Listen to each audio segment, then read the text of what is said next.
नमस्कार, आदाब, सत श्री अकाल दोस्तों। मैं रजनी स्वागत करती हूँ आपका हमारे चैनल विद्या ज्ञानार्जन में। तो जैसा कि दोस्तों आपको पता है कि हम यहाँ पे यूनिट 3 पढ़ रहे हैं, जो जिसमें मिडाइवल हिस्ट्री और मॉडर्न हिस्ट्री मतलब मध्यकाल और आधुनिक काल के इतिहास हमें दिया हुआ है। तो उसमें ही हमने सबसे पहले भक्ति आंदोलन पढ़ा था। भक्ति आंदोलन 2 लेक्चर्स में हमारा कंप्लीट हुआ है। उसके बाद में आज हम शुरू करेंगे सूफी आंदोलन। जिस प्रकार से दोस्तों हिंदू धर्म में आने वाली कुरीतियाँ और जो हिंदू धर्म में इतने सारे आडंबर कुरीतियाँ कर्मकांड बढ़ गए थे, बुराइयाँ आ गई थी, उनको दूर करने के लिए जो भक्ति आंदोलन चलाया गया था, उसी प्रकार से मुस्लिम धर्म में भी बहुत सारी बुराइयाँ आ गई थी और उनको दूर करने के लिए क्या चलाया गया? सूफी आंदोलन। तो आइए शुरू करते हैं। सूफीवाद इस्लाम के भीतर ही एक सुधारवादी आंदोलन था। मतलब इस्लाम धर्म के भीतर ही एक सुधारवादी आंदोलन था, जो मूलतः ईरान में शिया और सुन्नी संप्रदाय के मतभेदों को दूर करने के लिए प्रारंभ किया गया था। ईरान में क्यों शुरू किया गया था? शिया और सुन्नी। तो अपन ने भक्ति आंदोलन में भी अपन ने सबसे पहली लाइन यही पढ़ी थी कि भक्ति आंदोलन क्यों शुरू किया गया था। शुरू में तमिलनाडु और उधर दक्षिणी भारत में क्या हुआ था, वैष्णव और अलवार संतों में जो मतभेद उत्पन्न हो गए थे, उनको दूर करने के लिए भक्ति आंदोलन शुरू हुआ था। सेम इसी पैटर्न में कि ईरान में शिया और सुन्नी में जो मतभेद, ये इस्लाम धर्म की दो मतलब संप्रदाय हैं दोस्तों। इस्लाम धर्म 2 भागों में बटा हुआ है, एक शिया एक सुन्नी। तो शिया और सुन्नी में जो मतभेद उत्पन्न हो गए थे, उनको दूर करने के लिए जो प्रारंभ किया गया था वह था भक्ति आंदोलन। ठीक है। अब सूफ़ी शब्द की उत्पत्ति अरबी भाषा के सफ़ा शब्द से हुई है।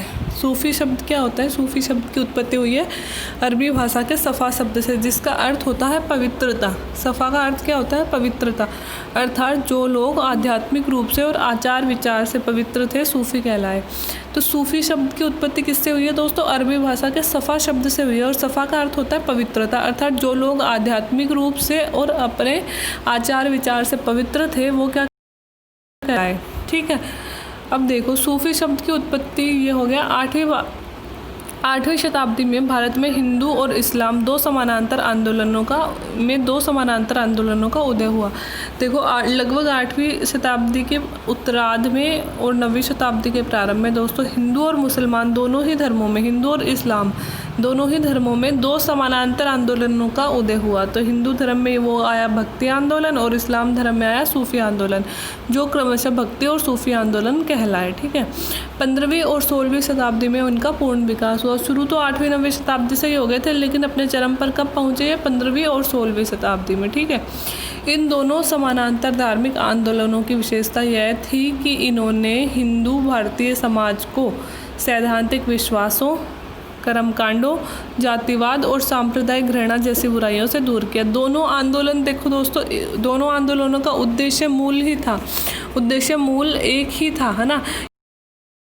ये अलग अलग धर्मों से शुरू हुए और अलग अलग लोगों के द्वारा चलाए गए, है ना, लेकिन मूल उद्देश्य क्या था कि अपने अपने धर्म की बुराइयों को दूर करना। सूफी आंदोलन इस्लाम धर्म में जो आडंबर पैदा हो गए थे, उनको दूर करना चाहता था, और हिंदू ये जो अपना वाला था भक्ति आंदोलन, ये क्या करना चाहता था? हिंदू धर्म में जो कुरीतियाँ उत्पन्न हो गई थी, उनको दूर करना चाहता था, है ना। तो भारतीय समाज को सैद्धांतिक विश्वासों, जो कि मतलब अनर्गल जो हमारे विश्वास होते हैं कि हम ये करेंगे तो स्वर्ग में जाएंगे, ऐसा कर देंगे तो नरक में जाएंगे, ऐसे जो मतलब पहले क्या होता था, जैसे वो क्रिश्चियन धर्म होता था दोस्तों, उसमें भी ऐसा ही नहीं है कि हिंदू और मुसलमान, हिंदू और इस्लाम धर्मों में भी बुराइयाँ आई थी। हर धर्म में कुछ ना कुछ बुराइयाँ पैदा हो जाती है। क्रिश्चियन धर्म में भी पादरियों ने दोस्तों बहुत ज़्यादा अत्याचार किया था लोगों पे। वो क्या कहते थे कि आप चर्च में आके इतना दान दोगे तब आप स्वर्ग में जाओगे, है ना, वरना आप नरक में जाओगे। वहाँ अपने भी तो धर्मों में कहा गया है कि आप ऐसा नहीं करोगे तो उबलते हुए तेल में तले जाओगे, है ना। तो ये सब क्या होते हैं? अनर्गल विश्वास होते हैं। तो इन विश्वासों से, कर्मकांडों से मतलब कि आप धर्म में श्रद्धा रखो, इसका मतलब है कि आप हर एक उस गरीब, अनाथ, असहाय व्यक्ति की सहायता करो जिसकी सहायता करने वाला कोई नहीं है और जिसको सहायता की ज़रूरत है ना। वो होता है धर्म। लेकिन कर्मकांड क्या होते हैं? आप ज़बरदस्ती का दान दो, है ना, ये करो वो करो, वो चीज़ें गलत होती हैं। जातिवाद धर्म ने हम लोगों को आपस में बांट दिया, मुसलमान धर्म के लोगों को ही आपस में बांट दिया, है ना। तो इस चीज़ को दूर करना। और सांप्रदायिक घृणा मतलब अपने धर्म से तो बहुत ज़्यादा प्रेम करना और दूसरे धर्म से बहुत ज़्यादा नफरत करना, कि हिंदू धर्म ही बेस्ट है, मुस्लिम धर्म तो बहुत गंदा है और हम इससे नफरत करेंगे। तो ये सांप्रदायिक घृणा हो गई, है ना। तो इन सब चीज़ों से दूर करने हेतु क्या आया था? ये दोनों आंदोलन थे। प्रेम और उदारता सूफी और भक्ति आंदोलनों का मूल भाव थी। दोनों आंदोलनों का मूल भाव क्या था? प्रेम और उदारता। दोनों ने ही लोगों को वर्ग, धर्म, धन, शक्ति और पद के अवरोधों से ऊपर उठाकर नैतिक उत्थान में, नैतिक उन्नति में योगदान दिया था। दोनों आंदोलनों ने क्या था कि ज़्यादा से ज़्यादा लोगों को वर्ग, धर्म, धन, शक्ति और पद के अवरोधों से ऊपर उठाकर उनकी नैतिक उन्नति हो जाए, इसके लिए उनको प्रेरित किया था। ठीक है, तो ये था दोस्तों सूफी आंदोलन और भक्ति आंदोलन में समानता क्या थी, है ना, और किस मूल उद्देश्य के लिए पैदा हुए थे। अब अपन पर्टिकुलर सूफी आंदोलन का अध्ययन करते हैं कि सूफी आंदोलन का भारत में विकास और सूफी आंदोलन की विशेषताएं। अब पढ़ते हैं। 12वीं सदी के प्रारंभ में मोइनुद्दीन चिश्ती के आगमन के पश्चात सूफी आंदोलन का प्रारंभ हुआ था। सबसे पहले दोस्तों कि विदेश से, अरब देश से जो मोइनुद्दीन चिश्ती हैं, जिन्होंने अजमेर में जो दरगाह है वो चलाई है, वो बनाई थी, तो इनका भारत में है ना, और इनके आगमन के साथ ही भारत में भी सूफी आंदोलन प्रारंभ हो गया। सूफी विचारधारा में गुरु को बोलते हैं ये लोग पीर, और शिष्य को बोलते हैं लोग मुरीद, के बीच संबंध का बहुत महत्व है। मतलब पीर और मुरीद के बीच, मतलब गुरु को ये लोग पीर बोलते हैं और उसका जो शिष्य होता है उसको बोलते हैं मुरीद। तो इनके धर्म में या फिर सूफी आंदोलन में पीर और मुरीद के संबंध को बहुत ज़्यादा महत्व दिया जाता है। इसके पश्चात प्रत्येक पीर अपना एक उत्तराधिकारी वली नियुक्त करता है। तो कईयों बार दोस्तों पीर का अर्थ पूछ लिया जाता है, मुरीद का अर्थ, और उत्तराधिकारी क्या होता है? वली। मतलब जो पीर होता है वो अपनी मृत्यु के पश्चात, मतलब मेरे बाद में मेरी गद्दी पे कौन बैठेगा, मतलब गुरु कौन बनेगा, वो जो उत्तराधिकारी नियुक्त करता है वो वली कहलाता है। तो ये सूफी आंदोलन में विचारधारा में परंपरा है कि एक तो पीर और मुरीद के शिष्य को महत्व, मतलब संबंध को महत्व दिया जाता है, और एक प्रत्येक पीर के द्वारा अपना एक उत्तराधिकारी नियुक्त किया जाता है। सूफी दर्शन केवल एक ईश्वर और एकेश्वरवाद में विश्वास करता था। अब दोस्तों यहाँ पे आप देखोगे कि जो हिंदू धर्म का जो भक्ति आंदोलन है और सूफी आंदोलन है जो इस्लाम धर्म का, दोनों में बहुत सारे समानताएं हैं। देखो यहाँ पे भी एकेश्वरवाद को महत्व दिया गया कि ईश्वर एक ही है, इसे आप अलग अलग मानकर आपस में विभाजित मत हो। ये बात अपन ने भक्ति आंदोलन में पढ़ी थी। सूफियों का जीवन सादा होता था। अपन ने भी देखा है कि अपने जो सन्यासी लोग होते थे उनका जीवन बहुत सादा होता था।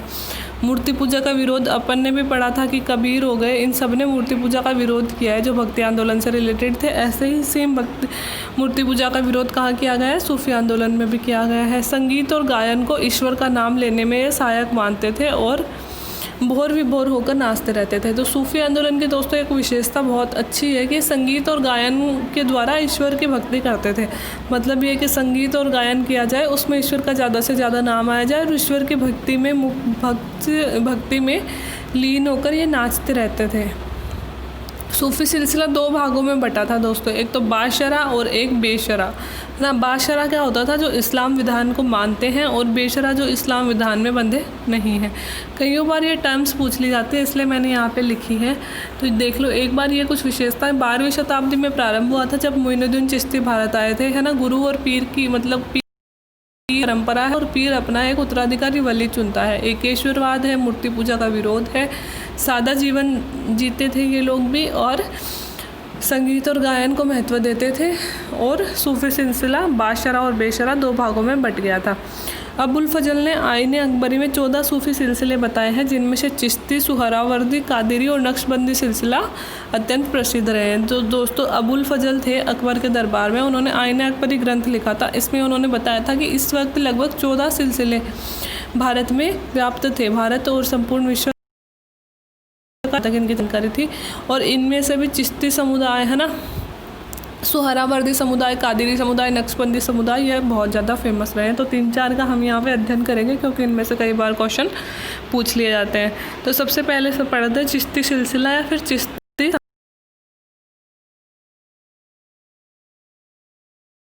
सूफी सिलसिला। तो मैंने कहा था सबसे पहले मोइनुद्दीन चिश्ती आए थे भारत में, तो ऑब्वियसली प्रथम हो गया और सबसे प्राचीन भी हो गया। अब 1192 ईस्वी में, कौन सी ईस्वी में? 1192 ईस्वी में ख्वाजा मोइनुद्दीन चिश्ती शिहाबुद्दीन गौरी जो थे दोस्तों, उनकी सेना के साथ भारत में आए और चिश्ती परंपरा की नींव डाली। 1192 में मोइनुद्दीन चिश्ती जो थे वो शिहाबुद्दीन गौरी के साथ में भारत में आए और उन्होंने चिश्ती परंपरा की यहाँ नींव डाली। प्रमुख सिद्धांत ईश्वर से प्रेम करना और मानव की सेवा करना। जो चिश्ती मोइनुद्दीन चिश्ती थे दोस्तों, बहुत ही सादा जीवन जीते थे, है ना। और इवन वो यही नहीं, हिंदुओं को ही शिक्षा देते थे। उनकी नज़र में हिंदू और मुसलमान दोनों समान होते थे, ठीक है। और उनके सिद्धांत क्या थे? ईश्वर से प्रेम किया जाए और मानव मात्र की सेवा की जाए। उनका ये ही सिद्धांत था कि मानव मात्र कोई भी हो उसकी सेवा की जाए और ईश्वर से अधिक प्रेम किया जाए। इसके सूफी संतों ने हिंदू योगियों के जैसे जीवन व्यतीत किया था, है ना। चिश्ती समुदाय या चिश्ती सिलसिले के जो सूफी संत थे, हिंदू योगियों जैसे हिंदू योगी होते थे, सादा जीवन जीते थे, उसी तरह का जीवन ये लोग भी जीते थे। निजी संपत्ति के लोग खिलाफ थे कि कोई भी निजी संपत्ति नहीं रखेगा। समा में विश्वास करते थे। समा मतलब जो संगीत और नृत्य, मैंने बताया था कि ये संगीत और नृत्य में विश्वास रखते थे, उसी को यहाँ पे समा बोला जाता था। तो ये लोग समा में विश्वास रखते थे। मोइनुद्दीन चिश्ती ने अजमेर को निवास स्थान बनाया और ख्वाजा साहब नाम से ये प्रसिद्ध हुए, है ना। तो अपन को पता ही है, आज जो ख्वाजा साहब की दरगाह है अजमेर, वो इन्हीं के लिए बसी हुई है, इन्हीं के नाम पे बसी हुई है, इन्हीं के शिष्यों द्वारा बनाई गई थी, है ना। तो अजमेर को इन्होंने निवास स्थान बनाया। इस संप्रदाय के सूफी संत दोस्तों, इसमें बहुत सारे सूफी संत हुए थे जो बहुत फेमस थे, है ना। और इनके मतलब अलग अलग मतलब हर एक सूफी संत की हिस्ट्री दी गई है, लेकिन हम इतना डीप अगर पढ़ेंगे तो हमारी हिस्ट्री कंप्लीट नहीं होगी। तो मैंने यहाँ पे सिर्फ नाम लिखे हैं कि इस संप्रदाय में कौन कौन से सूफी संत हुए थे। बाकी अगर आप डीप में पढ़ना चाहते हो तो आपको किसी भी बुक मिल जाएगा कि ख्वाजा बख्तियार काकी की हिस्ट्री अलग से देंगे, बाबा फरीद की अलग से देंगे, लेकिन हम यहाँ पे इतना डीप नहीं पढ़ेंगे क्योंकि हमें बेसिक हिस्ट्री पढ़नी। तो कौन कौन थे इस संप्रदाय के सूफी संत? ख्वाजा बख्तियार काकी, बाबा फरीद की कई रचनाएं गुरु ग्रंथ साहिब में संकलित है। देखो दोस्तों, गुरु ग्रंथ साहिब जो है वो सिखों का ग्रंथ है, लेकिन बाबा फरीद कौन है? मुसलमान है। तो एक मुसलमान संत के मतलब मुसलमान सूफी संत जो हो गए, इनकी जो शिक्षाएं और इनके जो भजन हैं वो अगर किसी सिख ग्रंथ में रखे गए हैं तो वो अपने आप में इम्पोर्टेंट बात हो जाती है। तो ये आपसे पूछ सकते हैं कि कौन से मतलब संत के ग्रंथ, कौन से सूफी संत के ग्रंथ हैं जो कौन से सूफी संत की शिक्षाएं और रचनाएं हैं जो गुरु ग्रंथ साहिब में रखी गई हैं? तो वो हैं बाबा फरीद। इसके अलावा दोस्तों निजामुद्दीन औलिया, ये भी बहुत प्रसिद्ध रहे हैं। और औलिया के प्रमुख शिष्य थे अमीर खुसरो, है ना। अमीर खुसरो जो राइटर थे, आपने नाम सुना भी होगा, वो निजामुद्दीन प्रमुख शिष्य रहे हैं। हाँ, और इसके अलावा नसीरुद्दीन, इसको बोलते हैं चिराग ए दिल्ली, है ना। इसलिए मैंने इंपॉर्टेंट चीज़ें, बख्तियार काकी थे देखो, एक बाबा फरीद थे, एक निज़ामुद्दीन औलिया थे और एक थे नसीरुद्दीन जिनको चिराग ए दिल्ली बोला जाता था। बाबा फरीद की तो क्या विशेषता थी कि बाबा फरीद की रचनाएं गुरु ग्रंथ साहिब में रखी गई हैं। निज़ामुद्दीन औलिया की क्या विशेषता थी? निज़ामुद्दीन औलिया के प्रमुख शिष्य अमीर खुसरो रहे हैं, ठीक है। और नसीरुद्दीन की क्या विशेषता थी? इन्हें चिराग ए दिल्ली बुलाया जाता था। तो ये हो गया अपना सूफी सिलसिलों का प्रथम सिलसिला, जिसे चिश्ती सिलसिला भी बोलते हैं। 1192 में शिहाबुद्दीन गौरी की जो सेना आई थी उसके साथ ये भारत में आए थे, फिर यहीं बस गए। अजमेर को इन्होंने केंद्र बनाया और अजमेर में ख्वाजा साहब के नाम से प्रसिद्ध हुए। ईश्वर प्रेम, मानव मात्र की सेवा और सिंपल सादा जीवन, है ना, निजी संपत्ति नहीं रखना, समा में विश्वास करना, ये सब इनके प्रमुख शिक्षाएँ और सिद्धांत थे। इसके बाद में ये तो दोस्तों 11वीं शताब्दी का हो गया, 1192 में आए। इसके अलावा दोस्तों 12वीं शताब्दी का जो सिलसिला था वो था एक सुहरावर्दी सिलसिला। चाहे सिलसिला बोल सकते हैं, चाहे संप्रदाय बोल सकते हैं। बगदाद के शिक्षक शिहाबुद्दीन सुहरावर्दी इसके संस्थापक थे। तो इनके जो संस्थापक थे, इनके नाम पे तो चिश्ती के नाम पे ही चिश्ती सिलसिला पड़ा, तो सुहरावर्दी के नाम पे ही सुहरावर्दी सिलसिला इसका नाम पड़ा था। ये कहाँ के रहने वाले थे? बगदाद के रहने वाले थे। भारत में इस सिलसिले को सुदृढ़ किसने बनाया? बहाउद्दीन जकारिया। अब देखो, बगदाद में तो कौन लाए थे? शिहाबुद्दीन सुहरावर्दी। अब भारत में कौन लाए थे? बहाउद्दीन जकारिया लाए थे, है ना। बहाउद्दीन जकारिया ने इसको मतलब सुदृढ़ बनाया था। ये बहुत आराम पसंद ज़िंदगी जीने और राजनीतिक संपर्क को उचित मानने वाला सिलसिला था। अब जो दोस्तों चिश्ती सिलसिला है, ये बिल्कुल उसके विपरीत था। चिश्ती योगियों जैसे ज़िंदगी जीते थे, है ना, मतलब एक संत जैसी। कि योगी क्या होता है? घर गृहस्थी का त्याग करते थे और बिल्कुल सादा जीवन जीते हैं, लेकिन ये बिल्कुल उल्टा था। ये आराम पसंद ज़िंदगी जीते थे और इसके साथ ही राजनीतिक संपर्क रखते थे, है ना। राजनीति में इनका पूरा हस्तक्षेप होता था। उस समय कौन सा राजा है और उस राजा के समय मतलब पूरा राजनीति में योगदान देते थे। राजकीय पद भी इन्होंने स्वीकार किए थे, मतलब इवन ये राजकीय पदों पर भी जाने लगे थे। और हमीदुद्दीन नागौरी इस सिलसिले के थे, हमीदुद्दीन नागौरी, है ना। तो आपको कई बार पूछा जाता है कि जैसे मान लो बाबा फरीद निम्न में से कौन से संप्रदाय से जुड़े हुए थे, निजामुद्दीन औलिया निम्न में से कौन से संप्रदाय से जुड़े थे, हमीदुद्दीन नागौरी इनमें से कौन से संप्रदाय से जुड़े थे। क्योंकि मिडाइवल हिस्ट्री हमारे यहाँ पे दी हुई है और मिडाइवल हिस्ट्री में भी खासकर पहला ही टॉपिक हमें लिखा गया है भक्ति आंदोलन, सूफी आंदोलन, तो इसके बारे में लगता है कि ज़रूर इसमें से क्वेश्चन पढ़ेंगे, तो इम्पोर्टेंट बातें हमें याद होनी चाहिए। तो ये था दोस्तों सुहरावर्दी सिलसिला कि बगदाद में शुरू हुआ था, सुहरावर्दी ने ही चलाया था। इसके बाद में भारत में बहाउद्दीन ज़कारिया ने इसे आगे बढ़ाया। आराम पसंद ज़िंदगी जीते थे, राजनीति में हस्तक्षेप करते थे और हमीदुद्दीन नागौरी इसके मुख्य संत थे। इसके बाद में है दोस्तों कादिरी सिलसिला, है ना। कादिरी सिलसिला इस्लाम का प्रथम रहस्यवादी पंथ। अब दोस्तों रहस्यवादी हो गया, है ना, ये इस्लाम की जैसे 4 शाखाओं में इस्लाम बट गया था, अलग अलग पंथ थे इस्लाम के, है ना, तो इनमें से ये एक रहस्यवादी पंथ हुआ था। इसके संस्थापक थे अब्दुल कादिर जिलानी, है ना, तो कादिर है तो इसलिए कादिरी सिलसिला यहाँ पे नाम रख दिया गया। तो संस्थापक कौन थे इसके? अब्दुल कादिर जिलानी। भारत में शुरुआत सैयद मोहम्मद जिलानी ने की थी और शाहजहाँ के पुत्र दारा शिकोह है इसके अनुयायी थे। भारत में शुरुआत किसने की थी? भारत में सैयद मोहम्मद जिलानी ने, और दारा शिकोह है इसके अनुयायी थे। और वो दारा शिकोह कौन थे दोस्तों? दारा शिकोह शाहजहाँ के बेटे थे, मतलब राजकुमार हो गए, शहजादे हो गए। तो ये बहुत इंपॉर्टेंट हो जाता है। दारा शिकोह दोस्तों बहुत ही ज्ञानी और मतलब ये बोला जाता है इन्हें दूसरे अकबर का भी दर्जा दिया जाता है, बहुत ही ज्ञानी और बहुत ही टैलेंटेड माने जाते हैं दारा शिकोह को, कि शिक्षा के क्षेत्र में भी बहुत अग्रणी थे। तो दारा शिकोह कादिरी सिलसिले को मानने वाले थे। कादिरी सिलसिले का संस्थापक थे अब्दुल कादिर जिलानी और भारत में शुरुआत की थी मोहम्मद जिलानी ने। इसके बाद में दोस्तों नक्शबंदी सिलसिला अकबर के काल में ख्वाजा बक्की बिल्ला द्वारा। अब ये अकबर के काल का आ गया, सबसे इम्पोर्टेंट बात तो ये है, कई बार तो यही पूछ रहे हैं। अब ये देखो दारा शिकोह था, दारा शिकोह तो अकबर के बाद में आया था, है ना, तो ये तो दारा शिकोह का हो गया, है ना, मतलब ये तो अकबर के बाद का था। जो नक्शबंदी सिलसिला है वो अकबर के काल का है और ख्वाजा बक्की बिल्ला, क्या नाम है, ख्वाजा बक्की बिल्ला द्वारा